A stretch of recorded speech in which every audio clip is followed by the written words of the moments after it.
Clerk, do you have quorum? Honorable Senators, please take your seats. We do have quorum, so we'll straight away go to this afternoon's business.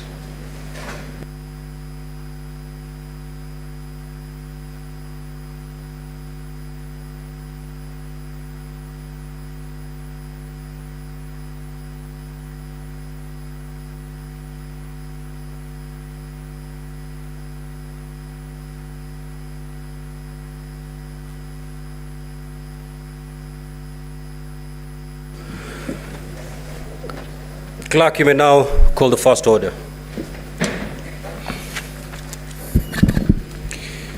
Order number 1, communication from the chair.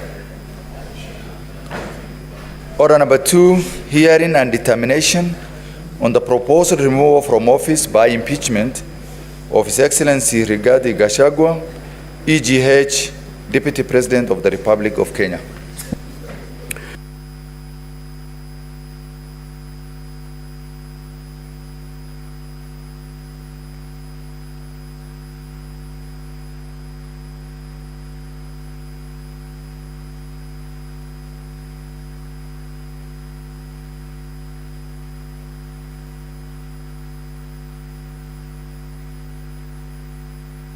We'll give time to ample time to parties so that they can adequately present their cases. Now, as of yesterday, the Deputy President had been allocated 3 hours. 1 hour was taken away for other businesses of yesterday and today. That is pursuant to a request by counsel for the Deputy President. And therefore, as we speak, the Deputy President will have 2 hours to present his case, and thereafter the National Assembly will have 1.5 hours because they've also consumed half an hour of the 2 hours that had been granted to them yesterday. So you had borrowed 10 minutes, you ended up consuming 20 more minutes. As per our record. Counsel, this is not a matter to debate. Mr. Speaker, so I just wanted to clarify that we had borrowed 10 minutes. Yes, you borrowed 10 minutes, but you ended up consuming 20 more. No, we did get that indication, Mr. Speaker. In fact, now you're getting the indication. Yes. We had budgeted our time knowing that we had 1 hour 50 minutes. Consume the 1 hour and a half, and then let's see where that takes you, and then we'll be able to engage when you consume the 1.5 hours. We are most obliged, Mr. Speaker, sir. Thank you. Senior Counsel Paul Mwite, if you're ready, you may usher in your witness.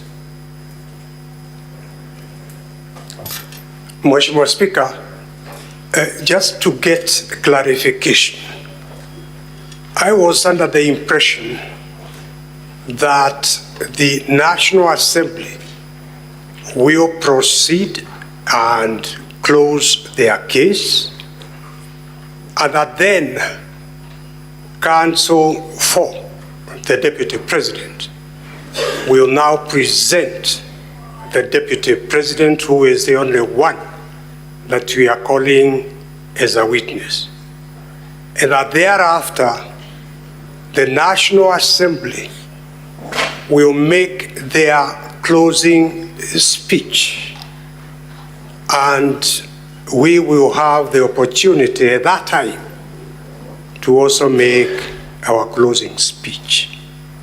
So I would like to have clarification. Very well, Senior Counsel. Maybe I'll read the whole program all the way to the end.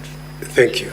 You will proceed. Of course, for the record, I will ask the National Assembly to officially rest their matter to allow you usher in your witness.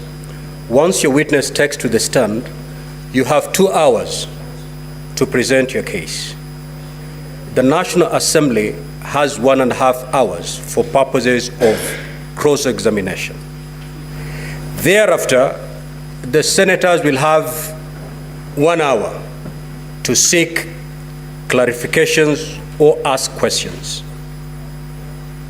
Once that is done, The counsel for the National Assembly will have 1 hour to make closing remarks. Likewise, the team of the Deputy President will be given 1 hour to make its closing remarks. Once that is done, the Senate will move into a closed session as per our rules of procedure. So that is the program for this afternoon. I'm now very clear, Mheshimiwa Speaker, and I thank you. The situation is now clear. But just before my colleagues on the other side close their case, can I, through Mheshimiwa Speaker, ask whether the National Assembly still wishes to call a witness whose affidavit was filed, the governor of the county government of Nairobi, Johnson Sakaja. We have a copy of his affidavit. Is he going to be called or not called? Because if the National Assembly is not calling that affidavit, whose affidavit is part of the record and was availed to us, that affidavit, Mheshimiwa Speaker, contains allegations that are extremely injurious to the Deputy President. So if he is not going to be called, we will be making an application for that affidavit to be expunged from the records of this Honorable Senate. Thank you.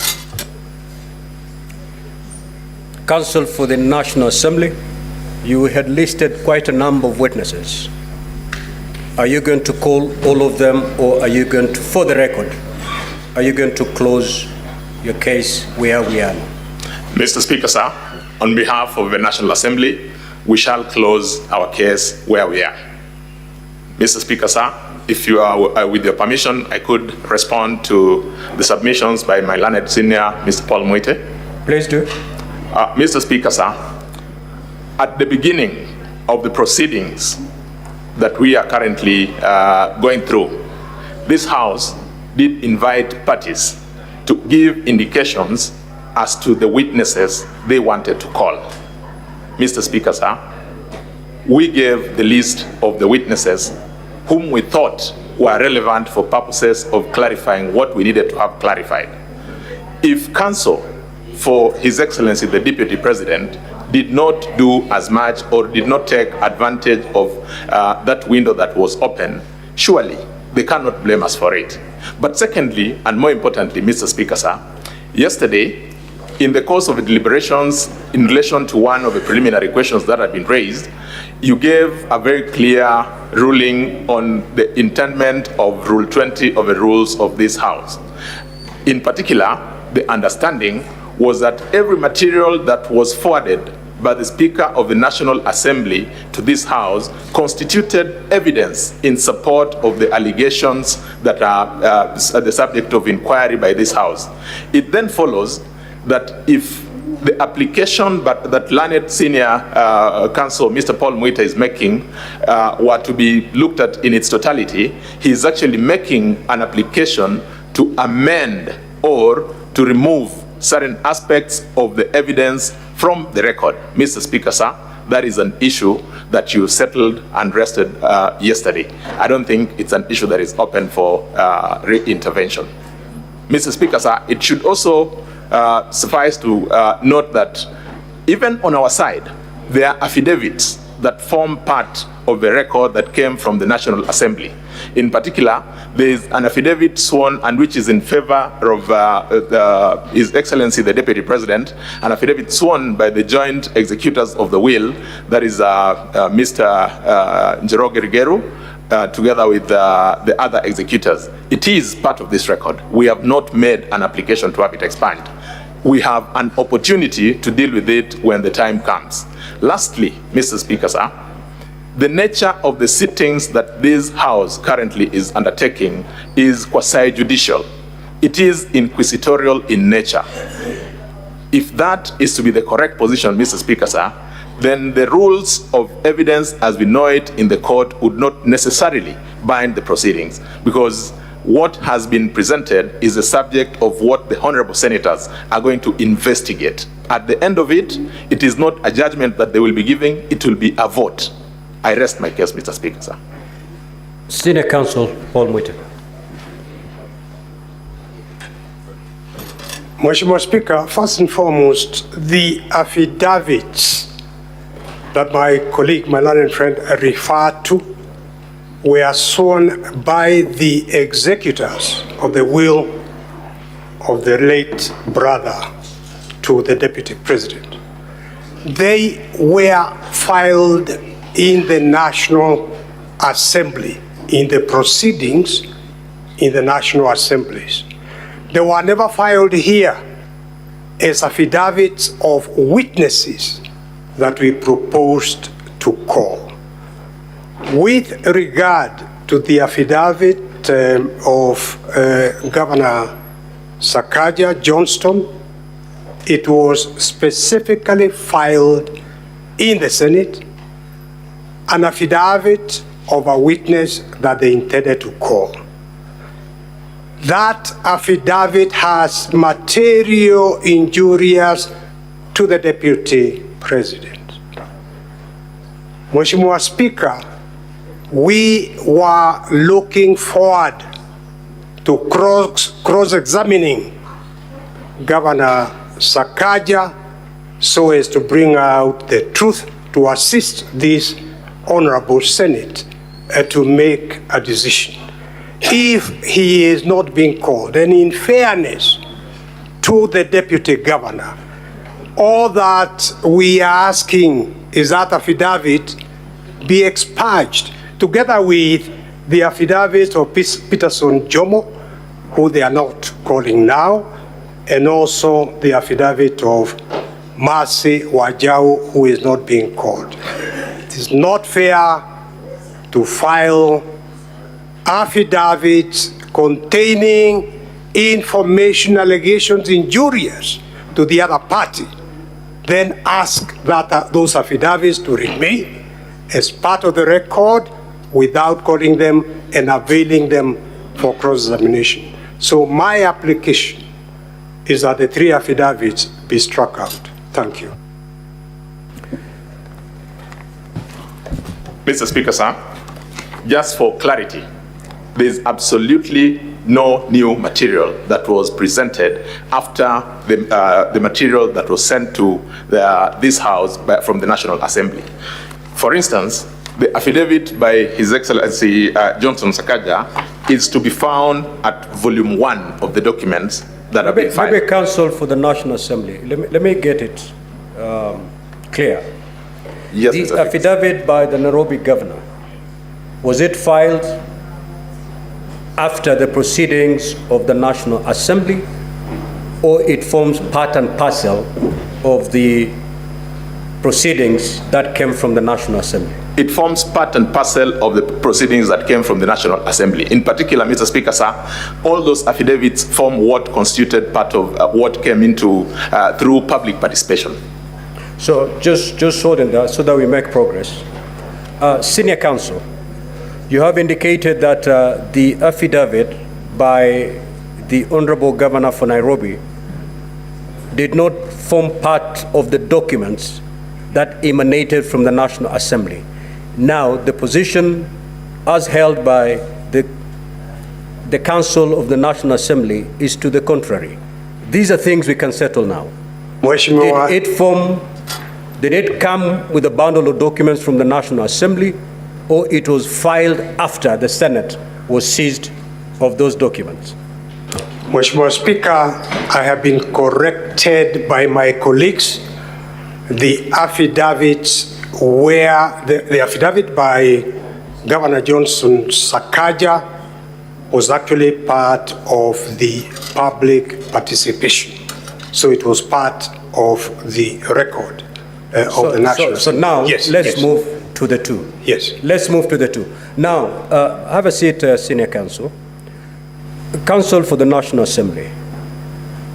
Yes, Mr. Speaker, sir. Yeah, respond to the two more affidavits, because the contention from the Counsel of the Deputy President is that they were filed after the record was received from the National Assembly by the Senate. Mr. Speaker, sir, I reiterate the position that we earlier on gave, that there's not any single document other than the document that was admitted yesterday pursuant to our application that came in after the record had been presented before this House. So the affidavits were not filed after the Senate received the bundle of documents from the National Assembly? Absolutely not. Can you lead us to the volume and the page containing these affidavits from the National Assembly? Mr. Speaker, sir, just give me 1 minute to consult with my colleagues here. I identify it, then I bring it. It's not an issue that we had anticipated. Yeah, so that we settle this matter. Most of that. Yeah, let's settle it. It is not, Mheshimiwa Speaker, it's only the affidavit of Peterson Jomo that was filed in the Senate. It did not form any part Very well, of the Senior National Counsel. Assembly. So then let's settle that one and we make progress.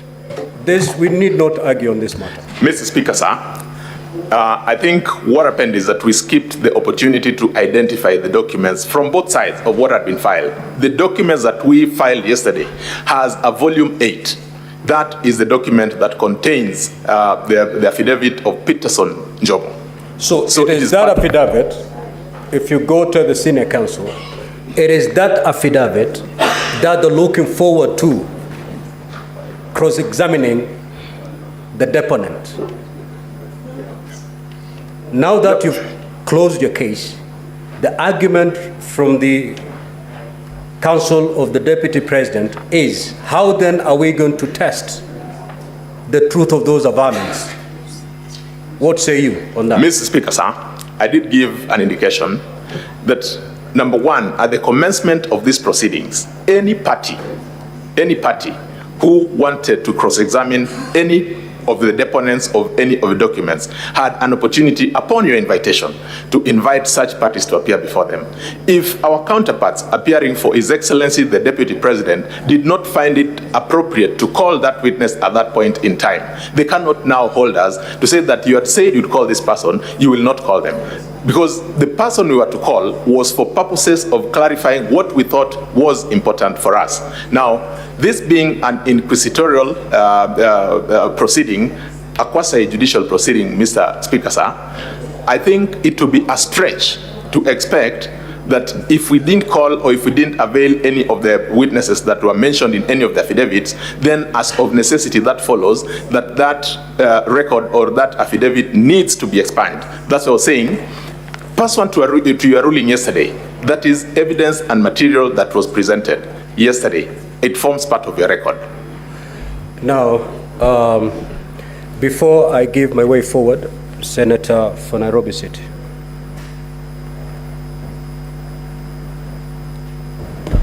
Honorable Speaker, the counsel that are appearing in this case are people that I hold in extremely high regard. Senior Counsel Paul Muite appears to not have the confidence of the judges sitting here that we know how to treat evidence contained in an affidavit that is not tested at cross-examination. Even the judges you appear before in the courts that you practice in know what to do with evidence of a person who is not availing themselves for cross-examination. So, Honorable Speaker, I really don't understand what the contention is, because we sitting here as judges know how to treat that evidence, and I wanted to take this opportunity to calm the anxiety of Senior Counsel Paul Muite, that indeed we do know what to do with such evidence.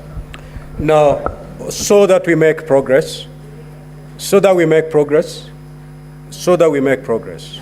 Senior Counsel has raised an important matter, which matter has been responded to by the Counsel for the National Assembly.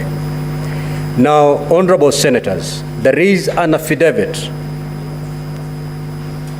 sworn by one Jomo Mushira, who had been listed to appear as a witness for and on behalf of the National Assembly. The National Assembly has closed its case without calling that particular witness, and yet there's an affidavit that the counsel for the Deputy President will not have an opportunity to cross-examine. The question, as you retire at the end of this hearing, is to look at the probative value of that particular document. Senior Counsel Paul Mwite, your point is valid. The senators have noted.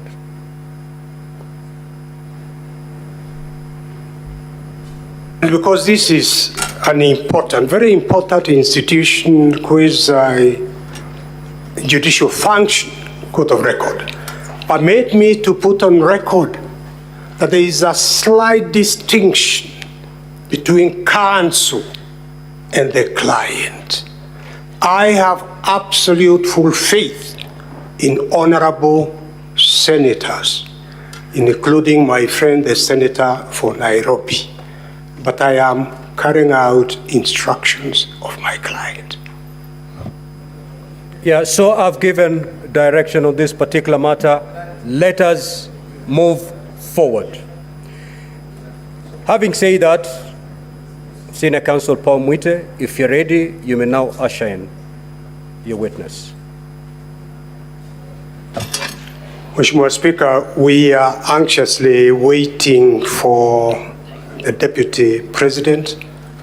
My colleagues can stand here, can stand in. For me, let me make inquiries and find out where he's held up. We certainly wish to call him as a witness. Very well.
Yes, what is the point of procedure, Senator Boni?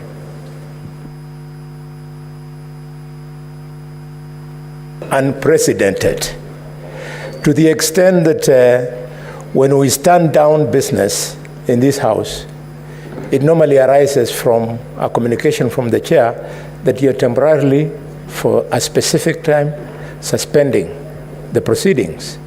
You have not done this, and we are seated in the chamber. The mess is in place. I do not know whether we want this to be the new standard, Mr. Speaker. Could you guide us? We have no idea how long we're going to wait. And time is running, Mr. Speaker.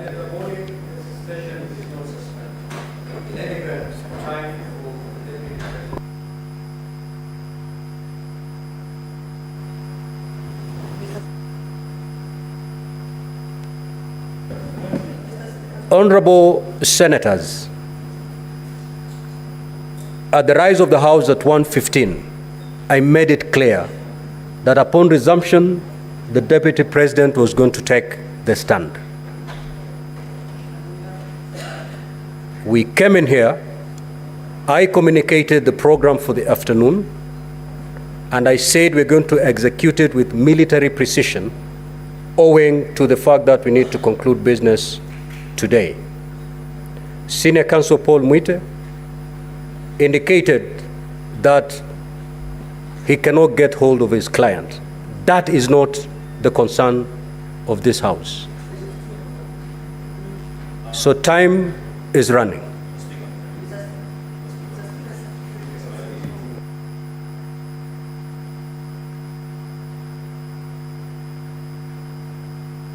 Order. Order, honorable senators. Order. The floor is available to the Deputy President and no other senator or no other enemy.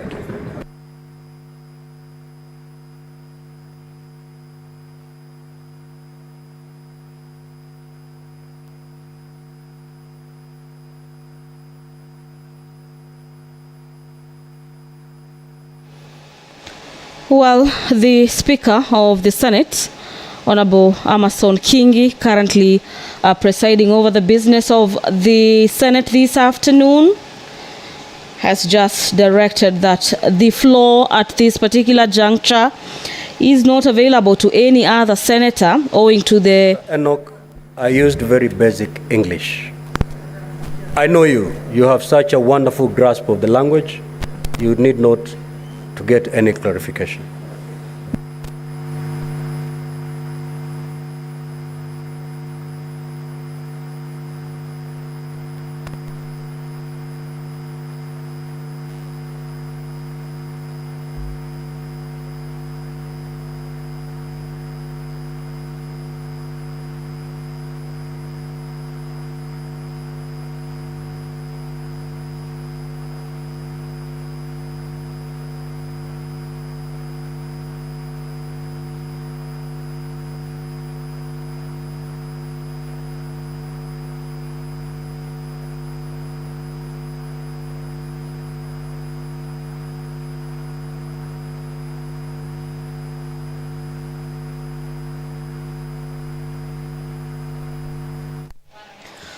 It is exactly 15:04 p.m.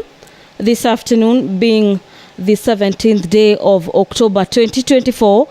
The afternoon sitting of the Senate this afternoon was to kick off with the Deputy President taking the stand, bearing in mind the DP, His Excellency Rigathi Gachagua, is the sole witness in the case where the National Assembly, through the move of the motion, Honorable Mwengi Mutuse has leveled 11 grounds for impeachment of the Deputy President from office. We have already dispensed with the prosecution side, and during this afternoon sitting, immediately after the commencement of business, the counsel representing the National Assembly have confirmed to the House that they do not intend to call more witness in regards to this case. The counsel for the Deputy President had requested the House through the Speaker that any evidence where the witnesses are not appearing be expunged from the record.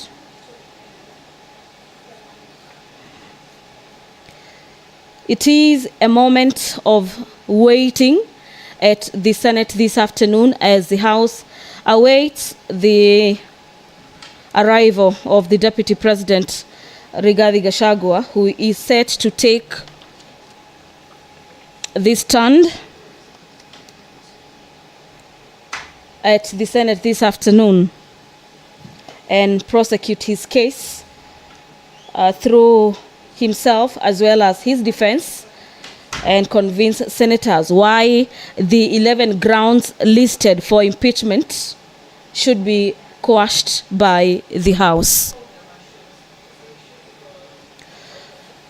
Our dear viewers, the motion for the removal by impeachment of His Excellency Rigathi Gachagua, EGH, the Deputy President of the Republic of Kenya, has 11 grounds where the National Assembly is seeking to have the Senate uphold the charges, or at least one of them, to have the Deputy President cease to hold office today.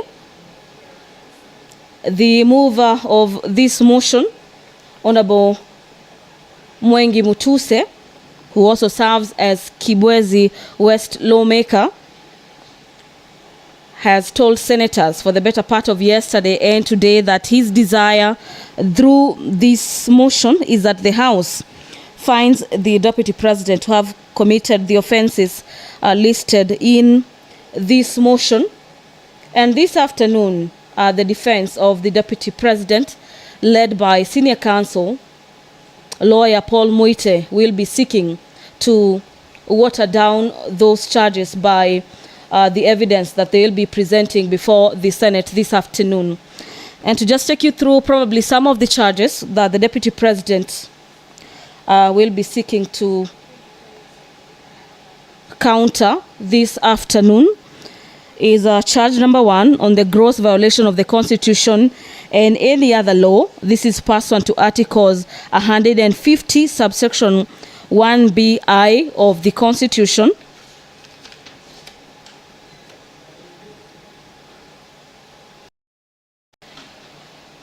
Charge number 2 in the impeachment motion by Honorable Member for Kibwezi West. The Honorable Member alleges in his motion that there is gross violation of Articles 147 subsection 1 and 152 subsection 1 of the Constitution, where the Deputy President is being accused of undermining the presidency. Under Article 147 subsection 1 of the Constitution, the Deputy President is the principal assistant of the President and shall deputize the President in the execution of President's function.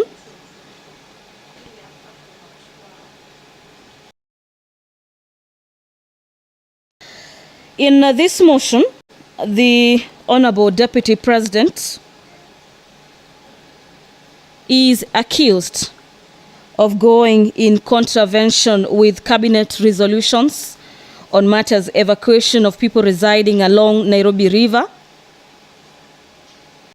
and that shortly after His Excellency, shortly after being in contravention with the cabinet resolution, the Deputy President made public a statement opposing the Nairobi River riparian execution orders. According to the mover of the motion, this is undermining the resolutions by the cabinet. Under charge number 3, again on gross violation of Article 6, subsection 2, Articles 10, subsection 2A, Article 174, and Article 188, and the 4th schedule of the Constitution, where the Deputy President is accused of undermining devolution.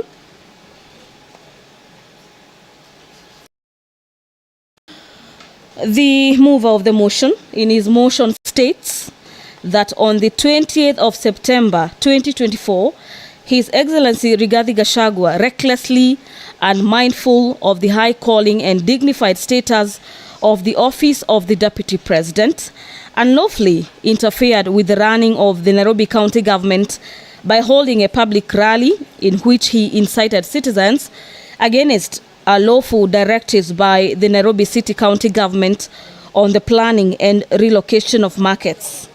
This is just some of the grounds listed or some of the annexes under charge number 3, where the Deputy President is set to defend himself on these charges, among others. Senior Counsel Paul Mwite, your time started running. Mheshimiwa Speaker, may I... Let me just conclude, Senior.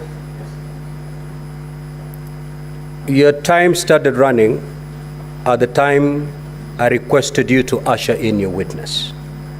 You indicated that you're getting hold of your witness.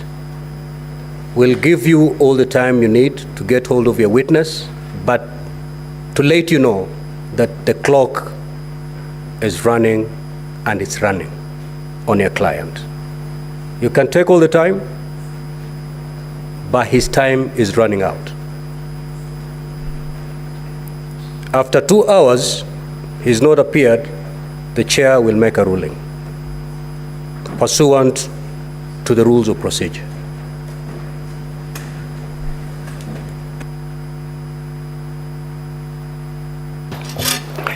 Mheshimiwa Speaker, may I start first and foremost by expressing apologies and regrets that the Deputy President is not here, and by not being here, the inconvenience and delay caused to Mheshimiwa Speaker and to honorable senators. The position, Mheshimiwa Speaker, is that during that period that I went to try to find out why he wasn't here, because as Mheshimiwa Speaker knows, the Deputy President has been coming here absolutely punctually every day.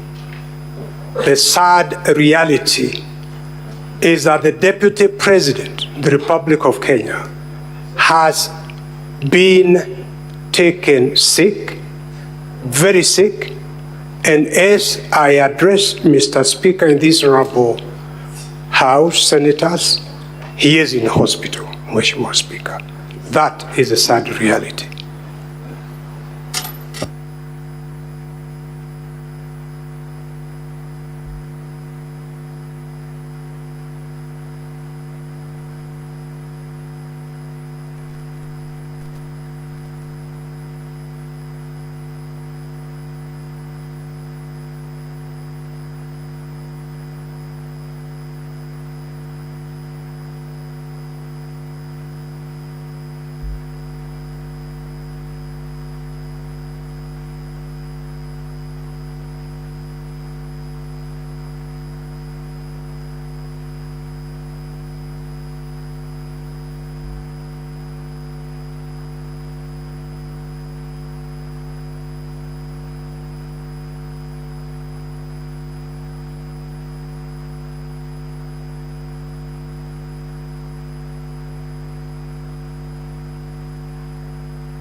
Order, honorable senators. Order, honorable senators. Senator Kajwang. Now, counsel for the National Assembly, you have had Senior Counsel Paul Mwite for and on behalf of the Deputy President. Considering that this is a time-bound process, what is your reaction? Mr. Speaker, sir, this is a house governed by the rule of law. We truly empathize with the difficulty that His Excellency, the Deputy President, has found himself in. But Mr. Speaker, sir,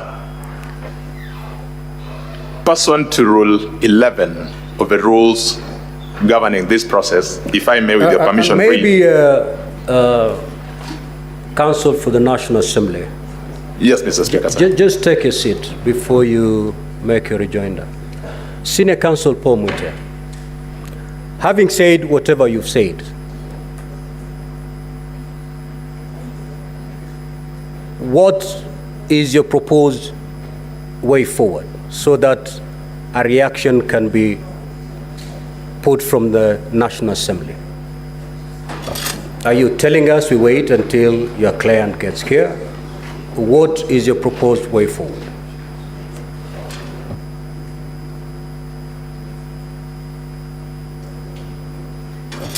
Mheshimiwa Speaker, I have just received this information. My proposal is that you give me at least the rest of the day. I would like to go and have an assessment of his situation and maybe even come back here by 5 p.m. Right now, I would like to make an informed sort of situation after I see the Deputy President and I see the doctor, Mheshimiwa Speaker, at least an hour or two. Yes, thank you. Very well. Counsel for the National Assembly. Mr. Speaker, sir, having very keenly listened to my learned senior colleague, Paul Mwite, Senior Counsel, it puts us in a bit of a difficulty because whereas we may want to empathize with the situation, there appears to be no indication from their end as to a specific proposal. Mr. Speaker, sir, this being a house governed by rules and this process being a time-bound process, I will draw your attention to Rule 11 of the rules of this House. If I may read, Mr. Speaker, sir, that where the National Assembly or the President chooses not to appear before the Senate, that fact shall be put on record and the Senate shall proceed with its investigation without further reference to the National Assembly or the President. But the Senate may, for exceptional reasons to be recorded, permit a later appearance before the Senate by the National Assembly or the President. Mr. Speaker, sir, I think this rule would give us guidance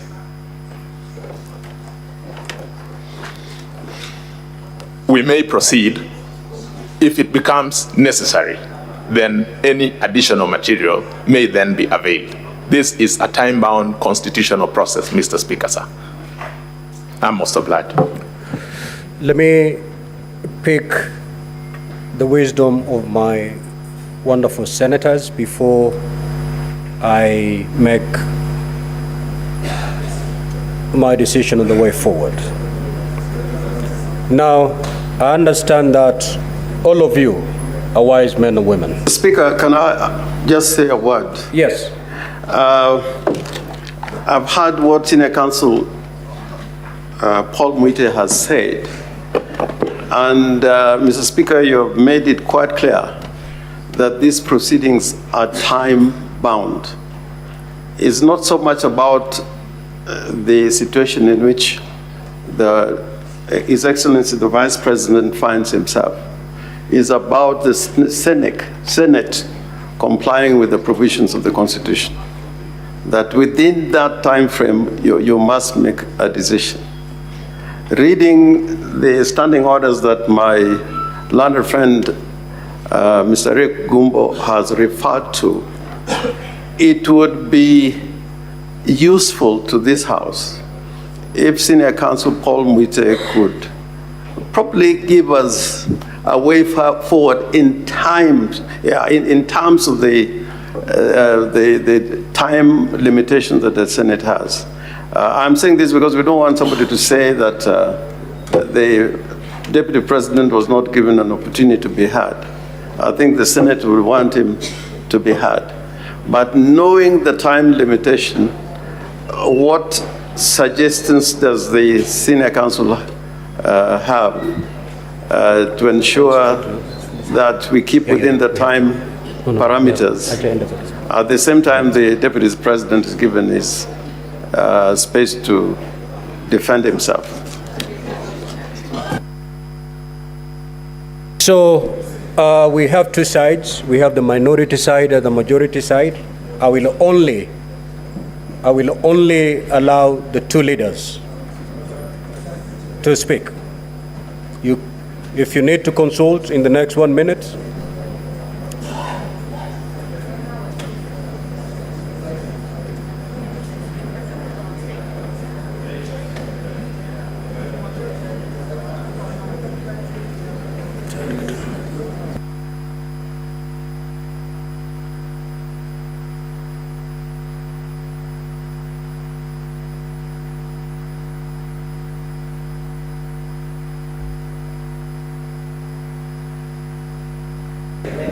Now, honorable senators, our standing orders have not been suspended yet. It is only Senator Mazayo and the majority leader. The rest, take your seat. The rest, please take your seat.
Order, honorable senators.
Order, honorable senators.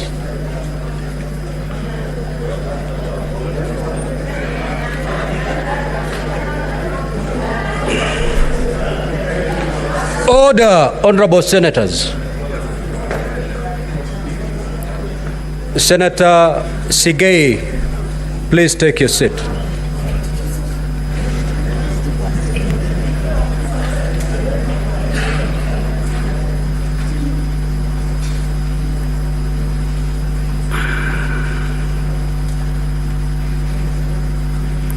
Now, honorable senators, we are facing a very unprecedented situation.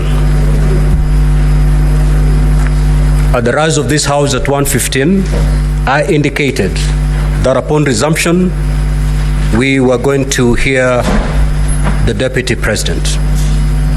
Upon resumption, Senior Counsel Paul Mwite, for and on behalf of the Deputy President,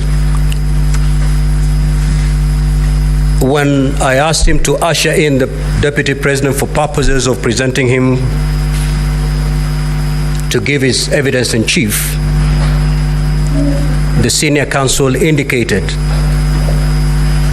that even he was unaware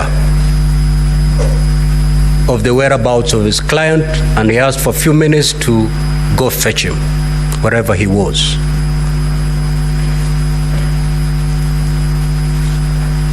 After a few minutes, Senior Counsel Paul Mwite came back to the chamber and indicated that he had gotten information which he was yet to verify, that his client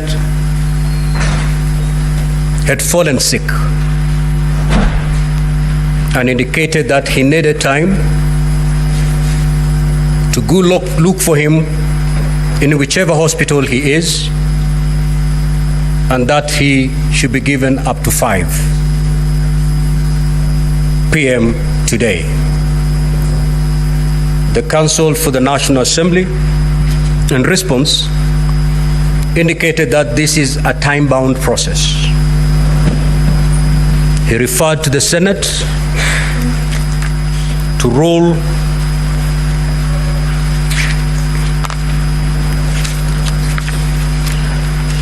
Rule 11 of our rules of procedure, that where the Deputy President fails to appear, the Senate can actually proceed, or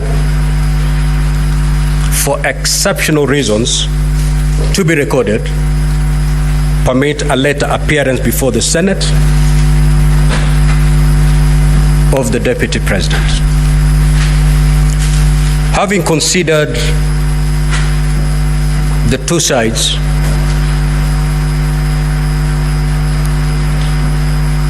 my directions are as follows: that we will suspend this sitting and resume at exactly 5.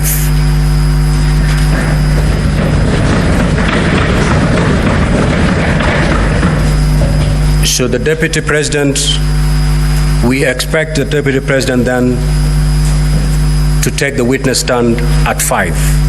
This is a time-bound process, unfortunately. It is so ordered.